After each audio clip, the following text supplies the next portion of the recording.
नमस्कार दोस्तों, study material में आपका हार्दिक स्वागत है। I hope you all are doing well. आज हम डिस्कस करेंगे नई शिक्षा नीति 2020। हाँ, सही सुना आपने, नई शिक्षा नीति 2020 जो अभी हाल ही में भारत सरकार ने घोषणा की है नई शिक्षा नीति की।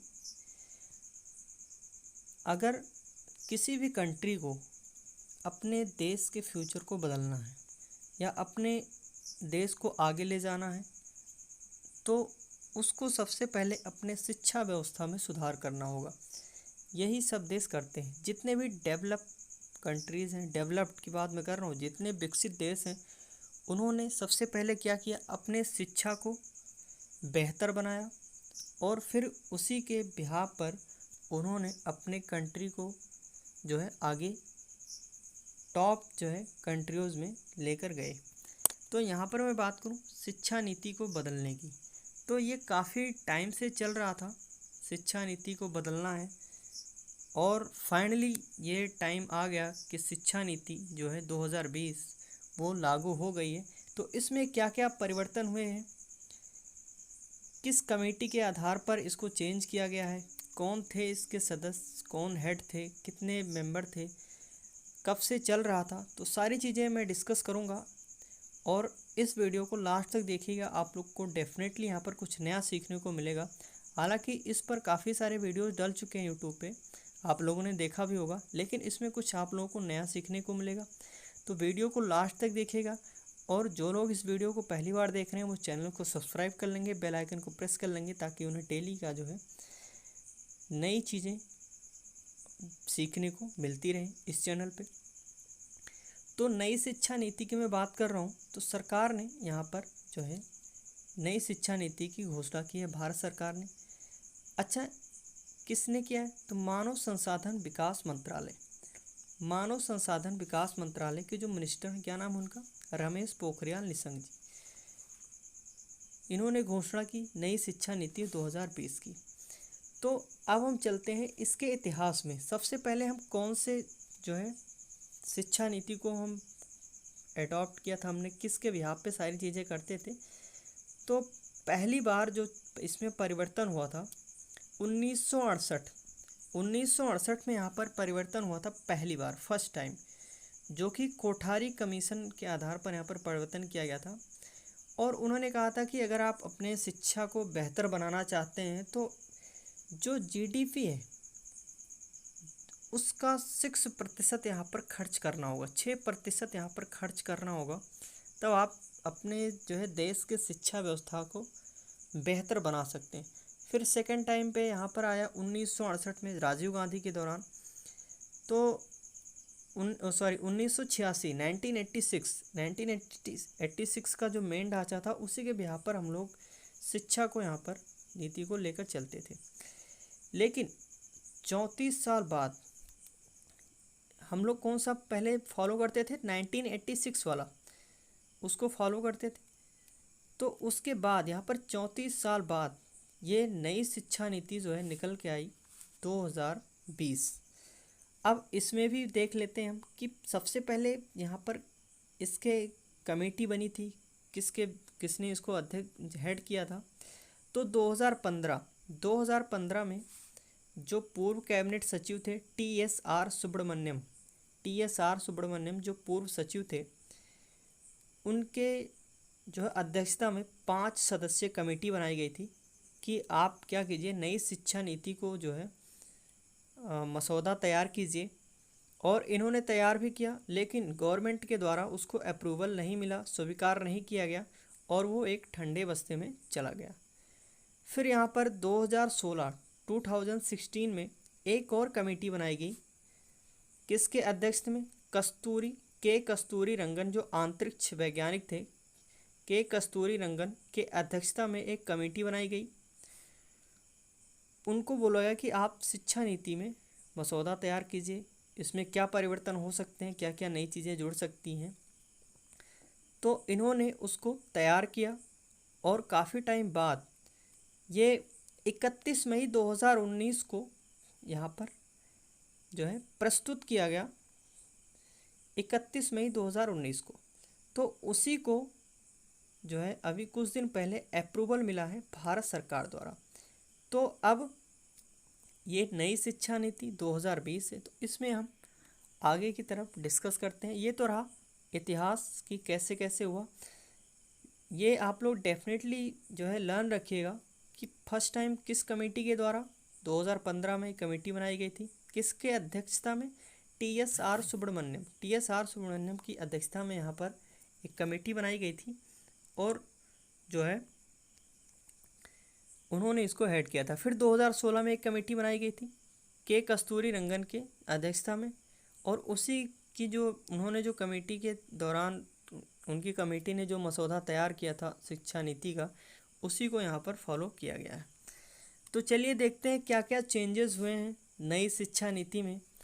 लेकिन उससे पहले यहाँ पर ये ट्वीट किया था डॉक्टर हर्षवर्धन जी ने कि कैबिनेट का यहाँ पर बधाई दिया हुआ है कि 3 साल बाद की मंजूरी के लिए पीएम का हृदय दिल से आभार।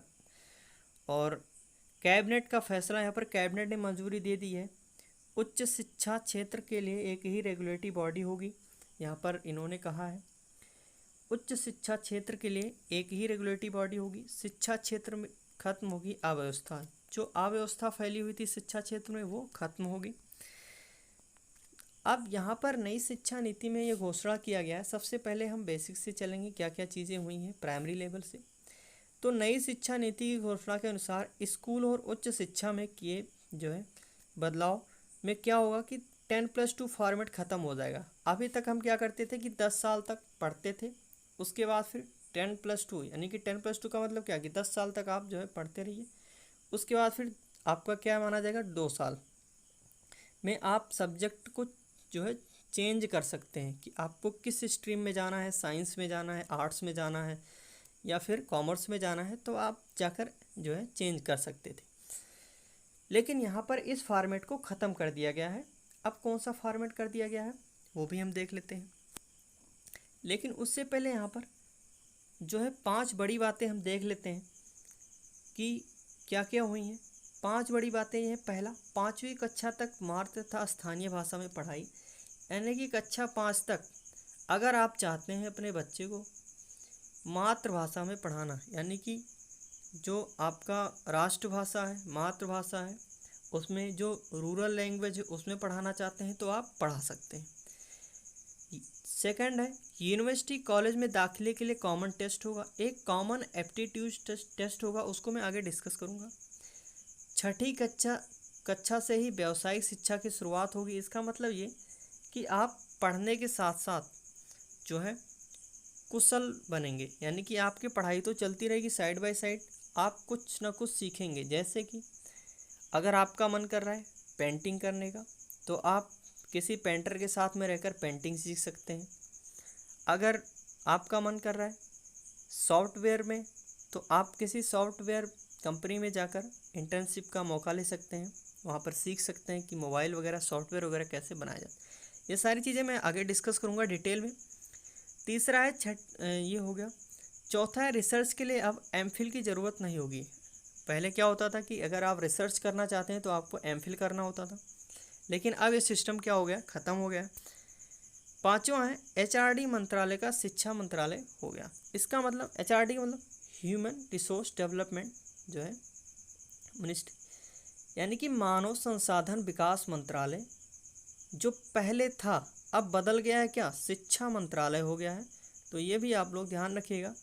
यहाँ से तो एग्ज़ाम में क्वेश्चन आना तय है, कोई भी एग्ज़ाम हो यहाँ से क्वेश्चन डेफिनेटली आएगा।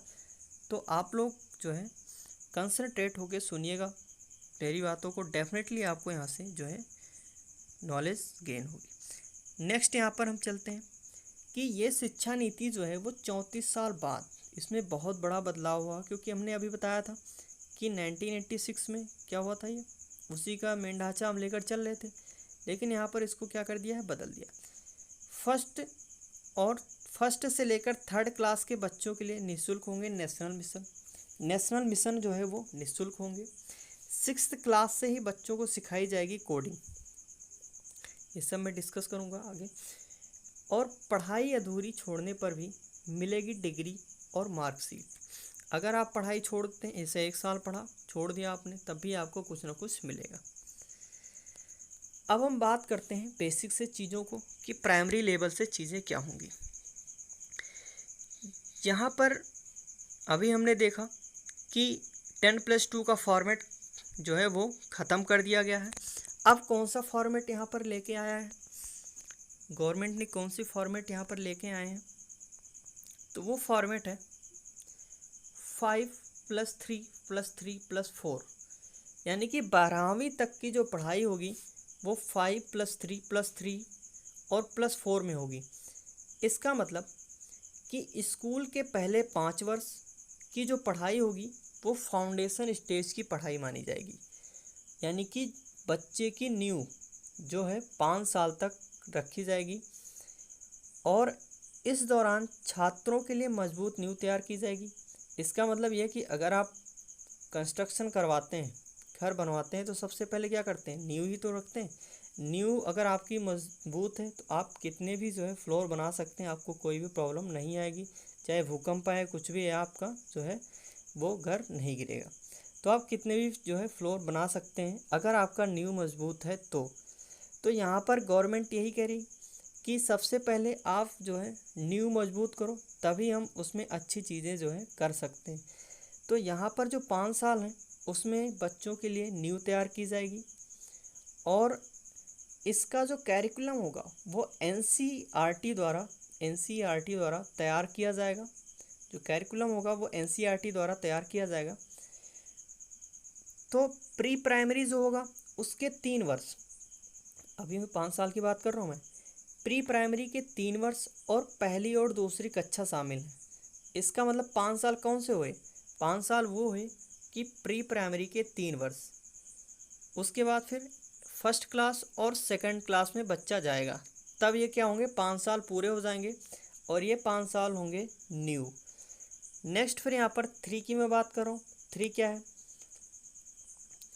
और इसमें क्या होगा कि जो 5 साल तक के बच्चे होंगे, प्राइमरी के 3 साल, प्री प्राइमरी के 3 साल और फर्स्ट और सेकंड, यानी कि ये 5 साल के जो बच्चे होंगे इसमें अलग अलग गतिविधियों के जरिए पढ़ाई कराई जाएगी और बच्चों को खेल कूद में इंटरेस्ट जो है, खेल कूद के साथ साथ अलग अलग गतिविधियों के ज़रिए यहाँ पर पढ़ाई कराई जाएगी और किताबों का बोझ पहले जितना नहीं रहे, यानी कि किताबें कम होंगी और अब जो है एक्टिविटीज़ के थ्रू आपको पढ़ाई करवाई जाएगी, यानी कि रटंत विद्या यहाँ पर नहीं चलेंगी कि वही पढ़ते रहो पुराना A for apple B for ball, ये अब नहीं पढ़ना है।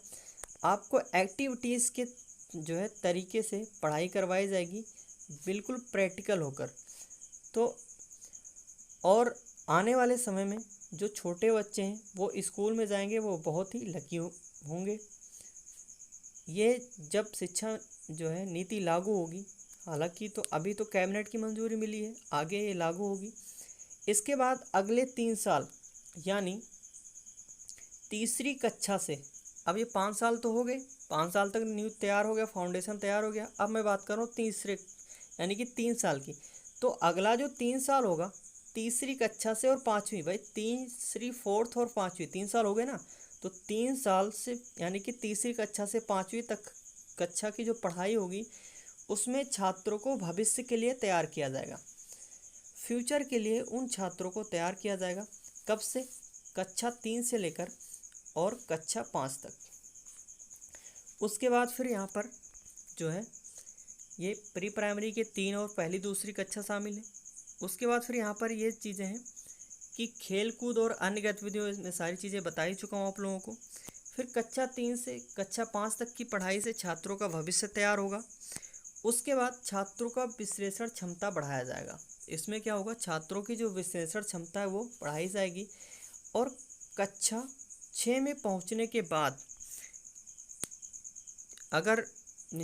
कक्षा 6 में पहुंचने के बाद छात्रों को क्या किया जाएगा कि कोडिंग सीखने का मौका मिलेगा, यानी कि अब कक्षा 6 के बच्चे हैं वो कक्षा 6 से ही कोडिंग वगैरह, कंप्यूटर की कोडिंग, मोबाइल सॉफ्टवेयर बनाना जो है वो सीख पाएंगे और चीन जैसे देशों की तर्ज पर छोटी उम्र में भी सॉफ्टवेयर, मोबाइल बनाने की तकनीकी क्या कर पाएंगे, सीख पाएंगे। तो कक्षा 6 से ही ये सारी जो है एक्टिविटी शुरू हो जाएंगी, यानी एक हाथ में आपके डिग्री रहेगी और एक हाथ में आपके हुनर। तो इस नीति पर जो है गवर्नमेंट जो चल रही है। उसके बाद व्यवहारिक ज्ञान कक्षा 6 के छात्रों के इंटर्नशिप कर सकेंगे। जैसे मान लिया कि अगर कोई बच्चा है वो कुछ सीखना चाहता है, जैसे अभी मैंने एग्जांपल बताया कि अगर कोई पेंटिंग सीखना चाहता है तो किसी पेंटर के यहाँ पढ़ाई के साथ साथ वो इंटर्नशिप कर सकता है। किसी को सॉफ्टवेयर में इंटरेस्ट है तो वो किसी कंपनी में जाकर इंटर्नशिप कर सकता है पढ़ाई के साथ साथ। तो जिसमें जिसका इंटरेस्ट है वो उसका इंटर्नशिप कर सकता है। उसके बाद फिर यहाँ पर जो है बात की गई है, ये तो हो गई कक्षा 6 से लेकर और कक्षा 9 तक। तो कक्षा 6 से लेकर कक्षा 9 तक जितने भी यहाँ पर बच्चे होंगे वो इंटर्नशिप कर सकते हैं। उसके बाद फिर 9 से 12, तो कक्षा 9 से लेकर और 12 तक के जो बच्चे हैं उनको क्या करना होगा। अभी तक क्या सिस्टम था कि 9th दो 10th का बोर्ड पेपर होता था, उसके बाद फिर 11th, उसके बाद 12th का बोर्ड पेपर होता था। तो लास्ट में बच्चे जो है वो क्या करते थे, पढ़ लेते थे। इसे 9वीं क्लास नहीं पढ़ते थे, कौन सा क्लास पढ़ लेते थे वो, 10th। चलो 10th में पढ़ लेंगे और पास हो जाएंगे, 1-2 महीना पढ़ेंगे उसके बाद फिर पास हो जाएंगे। लेकिन अब ऐसा नहीं है। अब क्या होगा, सेमेस्टर वाइज एग्ज़ाम होगा और ये 6 महीने पर एक परीक्षा होगी, यानी कि 4 सालों में आपको सेमेस्टर वाइज एग्ज़ाम देना पड़ेगा। तो अब हर साल पढ़ना पड़ेगा, लास्ट में आपको पढ़ने से जो है यहाँ पर छुटकारा नहीं मिलेगा। उसके बाद फिर यहाँ पर जो सेमेस्टर वाइज एग्ज़ाम होगा हर 6 महीने में, उसमें दोनों सेमेस्टर के अंकों को जोड़कर आपकी क्या की जाएगी, फाइनल मार्कशीट तैयार की जाएगी। और पूरे साल आपको क्या करना होगा, पढ़ाई करनी पड़ेगी। इसमें लास्ट में पढ़ाई करने से आपको कोई फ़ायदा नहीं होगा। इसमें सबसे इम्पॉर्टेंट बात यह है कि रिपोर्ट कार्ड जो होगा वो 360 असेसमेंट के आधार पर तैयार होगा। अब 360 असेसमेंट क्या है कि जो बच्चे की समझने की क्षमता है उसके बिहाफ पर यहाँ पर कि किस तरीके से, अभी तक क्या होता है कि जैसे मान लिया किसी ने रट लिया, एक रटने वाली बात होती है, एक समझने वाली बात होती है। तो रटने वाली चीज़ें जो होती हैं वो लंबे टाइम तक नहीं रहती हैं, लेकिन जो समझने वाली चीज़ें होती हैं वो लॉन्ग टाइम बनी रहती हैं। तो बच्चे की थिंकिंग कैसी है, थिंकिंग एबिलिटी कैसी है, उसके सोचने समझने और करने की क्षमता कैसी है, इसके बिहाफ पर यहाँ पर रिपोर्ट कार्ड तैयार किया जाएगा। उसके बाद बोर्ड परीक्षा देने वाले जो बच्चे हैं उनको उन्हीं के भाषा में लिखने की पूरी छूट होगी कि अगर आप इंग्लिश में पेपर देना चाहते हैं तो आप इंग्लिश में दे सकते हैं, हिंदी में देना चाहते हैं तो आप हिंदी में दे सकते हैं। और रिपोर्ट कार्ड जो होगा वो पहले की तरह आप तैयार नहीं किया जाएगा, 360 असेसमेंट के आधार पर यहाँ पर तैयार किया जाएगा। और फाइनल मार्क्स देते समय उसके व्यवहार, यानी कि बच्चे के व्यवहार, एक्स्ट्रा एक्टिविटी और उसके प्रदर्शन और मानसिक क्षमता को ध्यान में रखते हुए यहाँ पर फाइनल जो है मार्कशीट यानी रिपोर्ट कार्ड 360 असेसमेंट के आधार पर तैयार किया जाएगा। तो कक्षा 9 से लेकर कक्षा 12वीं तक के यहाँ पर सेमेस्टर एग्ज़ाम होंगे, सीधा सीधा आप ये समझो। और जो रिपोर्ट कार्ड तैयार होगा आपका, वो बच्चे की जो है सोचने समझने और एक्स्ट्रा एक्टिविटीज़ की क्षमता को ध्यान में रखते हुए यहाँ पर रिपोर्ट कार्ड तैयार किया जाएगा। और इसमें क्या होगा कि बच्चे भी अपना खुद का भी क्या कर पाएंगे, जो है अवमूल्यन कर पाएंगे, अवकलन कर पाएंगे और अपने आप को खुद भी मार्क दे सकते हैं। उसके बाद फिर यहाँ पर आपको, अगर मान लिया आप किसी अच्छे कॉलेज में दाखिला लेना चाहते हैं और आपके 12th में मार्क कम है, आपकी परसेंटेज कम है, तो आपको पहले क्या होता था कि एडमिशन नहीं मिल पाता था। लेकिन अब क्या होगा कि एक यहाँ पर कॉमन एप्टीट्यूड टेस्ट होगा और उसका जो है मार्क्स आपके रिपोर्ट कार्ड के साथ में जोड़ दिया जाएगा, जिससे कि आप जो है अपने मनपसंद कॉलेज में दाखिला ले सकते हैं। तो यहाँ पर ये गवर्नमेंट ने मसौदा तैयार किया है नई शिक्षा नीति का। अब इसके तहत आप जो है आप अपने जिस उसमें चाहते हैं उसमें आप एडमिशन ले सकते हैं। और इसमें क्या होगा कि अगर मैं बात करूं प्राइमरी तो हो गई थी कक्षा 5 से लेकर, यानी कि प्री एक 3 साल वो हो गए, 5 साल पूरे हो गए दूसरी कक्षा तक। और तीसरी से लेकर और 5वीं कक्षा तक जो बच्चे होंगे उनमें क्या होगा कि विषय चूज करने, यानी कि उनको भविष्य के लिए तैयार कैसे करेंगे कि अगर वो सब्जेक्ट लेना चाहते हैं विज्ञान, गणित, कला, सामाजिक विज्ञान और ह्यूमैनिटीज़ के विषयों से उनको अवगत कराया जाएगा। अगले 3 साल जो रहेंगे ये कौन से 3 से लेकर और 5 तक। इसके बाद फिर इसमें 6 से लेकर और 8 तक के बच्चे क्या होंगे, शामिल होंगे इसमें। और वो सारी चीज़ें मैं अभी बता चुका हूँ, वही सारी चीज़ें मैं बता रहा हूँ यहाँ पर दोबारा से। तो इससे क्या होगा कि सीधा सीधा सरल भाषा में आप ये समझो कि कक्षा 3 से लेकर और 5 तक के बच्चों को यहाँ पर फ्यूचर के लिए रेडी किया जाएगा। उसमें जितने भी सब्जेक्ट हैं, अच्छे सब्जेक्ट, चाहे साइंस हो, मैथ्स हो, सोशल साइंस हो, आर्ट्स हो, उसमें क्या किया जाएगा, उनसे उनको अवगत कराया जाएगा। उसके बाद 6 से लेकर और 8 तक बच्चे इंटर्नशिप कर सकते हैं, यानी कि पढ़ भी सकते हैं और जो है एक्स्ट्रा करिकुलम एक्टिविटीज़ भी कर सकते हैं। तो ये सारी चीज़ें हो गई। उसके बाद कक्षा 9वीं से 12वीं तक की क्या होगी, जो है वो सेमेस्टर वाइज पेपर होगा और ये 10+2 का कॉन्सेप्ट ख़त्म हो जाएगा। उसके बाद फिर यहाँ पर क्या होगा कि ग्रेजुएट की बात करें तो जो है 4 वर्षों का आखिरी स्टेज होगा यहाँ पर। और इसमें इन 4 सालों में जो है, जैसे मान लिया कि कक्षा 9 से लेकर और 12वीं कितने साल हो गए, 4 साल। तो इन 4 सालों में क्या किया जाएगा कि बच्चों के अंदर किसी भी एक पार्टिकुलर सब्जेक्ट के उसमें अच्छी समझ जो है यहाँ पर पैदा की जाएगी कि बच्चा जिसमें क्या हो कि अपने लक्ष्य को लेकर वो प्रेरित हो सके, कि जिस बच्चे को जिस सब्जेक्ट में इंटरेस्ट हो उसको लेकर वो आगे भविष्य में बढ़ सके। और अब स्कूलों में पहले जैसा स्ट्रीम सिस्टम नहीं होगा। कहने का मतलब ये कि पहले क्या था कि अगर कोई आर्ट्स का बच्चा है तो साइंस नहीं पढ़ सकता, वो साइंस का बच्चा है तो आर्ट्स नहीं पढ़ सकता, या कॉमर्स का बच्चा है तो शायद वो साइंस नहीं पढ़ सकता। तो ये सारी चीज़ जो है चीज़ें अब ख़त्म हो जाएंगी। अगर साइंस का बच्चा है तो आर्ट्स भी पढ़ सकता है, आर्ट्स का बच्चा है तो साइंस भी पढ़ सकता है, और कॉमर्स का बच्चा है तो वो आर्ट्स और साइंस जो भी उसकी इच्छा है वो पढ़ सकता है।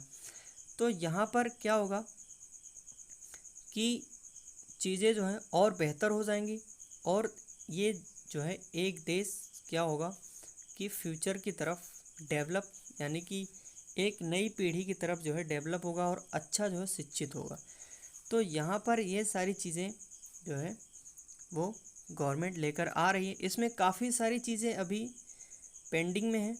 जैसे ही वो उसका स्पष्टीकरण होता है मैं आप लोगों को नेक्स्ट पार्ट में ज़रूर बताऊंगा लेकर। लेकिन जितनी भी नॉलेज अभी यहाँ पर गवर्नमेंट के द्वारा प्रोवाइड की गई हैं सारी की सारी मैं आप लोगों को एक जो है निचोड़ के तौर पे दे रहा हूँ।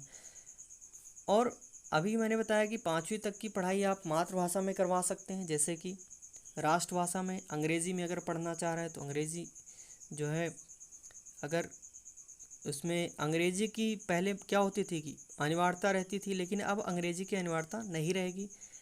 अनिवार्य यहाँ सबसे इम्पोर्टेंट बात यह है कि अंग्रेज़ी की अनिवार्यता क्या हो जाएगी, समाप्त हो जाएगी। अगर आप अंग्रेज़ी पढ़वाना चाहते हैं तो पढ़वाइए, अदरवाइज़ नहीं। पहले क्या था कि प्राइवेट जो स्कूल हैं वो अंग्रेज़ी जो है ज़रूर पढ़वाते थे कि हाँ भाई आप अगर बच्चा अंग्रेज़ी आती है तभी पढ़ेगा, अदरवाइज़ नहीं। तो ये सारी चीज़ें यहाँ पर समाप्त हो जाएंगी। अंग्रेज़ी एज ए सब्जेक्ट के रूप में रहेगा यहाँ पर। और मातृभाषा में अगर आप गुजराती में पढ़वाना चाहते हैं, या फिर जो है आप मराठी में पढ़वाना चाहते हैं, संस्कृत में पढ़वाना चाहते हैं, राष्ट्रभाषा में पढ़वा चाहते हैं, तो आप कक्षा 5 तक आप जो है पढ़वा सकते हैं। और अंग्रेजी का जो ज़बरदस्तीकरण था वो अब क्या होगा, यहाँ पर ख़त्म हो जाएगा। अब मैं बात करूँ यहाँ पर फाइनल ईयर की, जो कि ग्रेजुएट की मैं बात करूँ तो यहाँ पर 4 साल का जो है वो होगा, कोर्स होगा यहाँ पर।